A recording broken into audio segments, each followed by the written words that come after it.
नमस्कार भक्तांनो, श्री स्वामी समर्थ. आपल्या स्वामीवाणी या परिवारात तुम्हा सर्वांचे मनापासून स्वागत आहे. स्वामींच्या आधी देवाआदी देव महादेवांच्या कृपेने तुमच्या आयुष्यात सुख, शांती, समृद्धी आणि उत्तम आरोग्य लाभो हीच प्रार्थना. भक्तांनो, श्रावण महिन्यातील अत्यंत पवित्र असा श्रावणी सोमवार आहे. श्रावण महिना हा महादेवाचा सर्वात प्रिय महिना मानला जातो आणि त्यातही श्रावणी सोमवाराला हिंदू धर्मात अनन्यसाधारण महत्त्व आहे. म्हणतात की श्रावणी सोमवारी महादेवाची केलेली छोटीशी सेवा देखील हजारो पटीने फळ देऊन जाते. बऱ्याचदा आपल्या आयुष्यात अनेक अडचणी असतात. घरात पैशांची आवक थांबते, कामात सतत अडथळे येतात किंवा कुटुंबात विनाकारण कटकटी होतात. या सर्व समस्यावर मात करण्यासाठी श्रावणी सोमवारचा दिवस हा सर्वसुवर्ण योग असतो.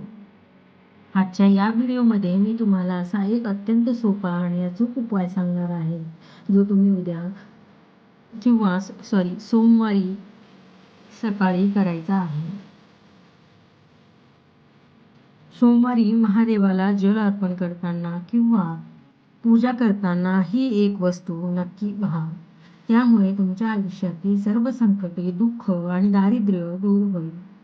चला तर मग हा उपाय काय आहे आणि तो कसा करायचा आहे ते सविस्तर समजून घेऊया. शास्त्रात असे सांगितले जाते की भगवान शिवशंकर हे अतिशय भोळे आहेत. त्यांना प्रसन्न करण्यासाठी खूप मोठ्या पूजेची किंवा प्रचंड धनसंपत्तीची गरज नसते.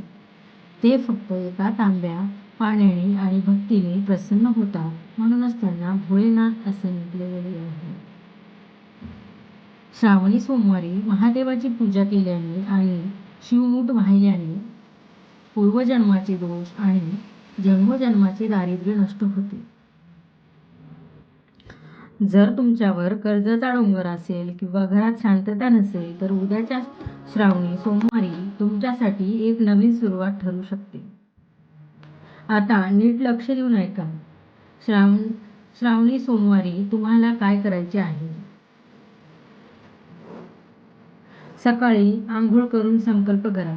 उद्या सोमवारी सकाळी लवकर उठून स्नान करा. स्वच्छ कपडे परिधान करून मनातल्या मनात महादेवाचे नामस्मरण करा. मंदिरात किंवा घरातील शिवपिंडीवर पूजा करताना काही अखंड अक्षता, न तुटलेले तांदूळ, एक ताजे बेलपत्र घ्या. तांदूळ हे समृद्धीचे प्रतीक मानले जातात. पिंडीवर सर्वात आधी शुद्ध पाण्याचा किंवा दुधाचा तांब्या अर्पण करा. त्यानंतर बेलपत्राच्या गुळगुळीत भागावर थोडेसे चंदन लावा. ते महादेवाला अर्पण करा. मग त्या बेलपत्रावर एक मूठ अखंड तांदूळ वहा. ही वस्तू वाहताना मनातल्या मनात सलग ओम नमः शिवाय हा मंत्र म्हणा किंवा श्री शिवाय नमस्तुभ्य हा मंत्राचा 11 वेळा किंवा 108 वेळा जप करा. तसेच स्वामी भक्तांनी श्री स्वामी समर्थ या नामस्मरणाचा जप केला तरी चालेल. भक्तांनो, हा उपाय आधी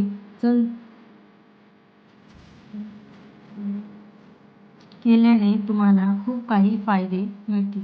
आर्थिक अडचणी दूर होते. महादेवाला अखंड अक्षता वाहिल्याने घरात लक्ष्मीची स्थायी वास राहते आणि नवीन मार्ग उघडतात.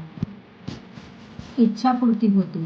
तुमच्या कोणत्याही कठीण परिस्थिती असले, ते काम अडकलेले असले तरी ते लवकर पूर्ण होते. घरात सुख शांती येते. घरातील सर्व नकारात्मक ऊर्जा निघून जाते आणि आनंदी वातावरण निर्माण होते. हा उपाय घरातील स्त्री किंवा पुरुष दोघांनी केले तरी चालते.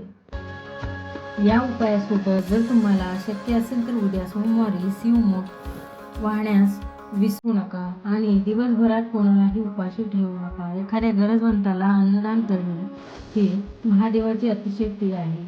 आपण तर सोमवारी मंदिरात जातो, त्यावेळेला कोणीतरी उपाशी पोटी बसलेलेच असतात मंदिरासमोर.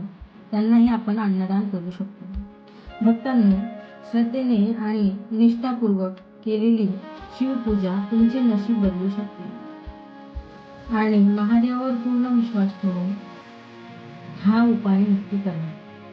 जर तुम्हाला महादेवावर आणि स्वामींवर पूर्ण विश्वास असेल तर कमेंट बॉक्समध्ये हर हर महादेव किंवा श्री स्वामी समर्थ यायला अजिबात विसरू नका. ही माहितीपूर्ण व्हिडिओ तुमच्या नातेवाईकांना नक्की शेअर करा, भक्तजनांना शेअर करा आणि आपल्या स्वामी वाणी चॅनलला सबस्क्राईब करायला विसरू नका. श्री स्वामी समर्थ. हर हर महादेव. धन्यवाद भक्तांनो.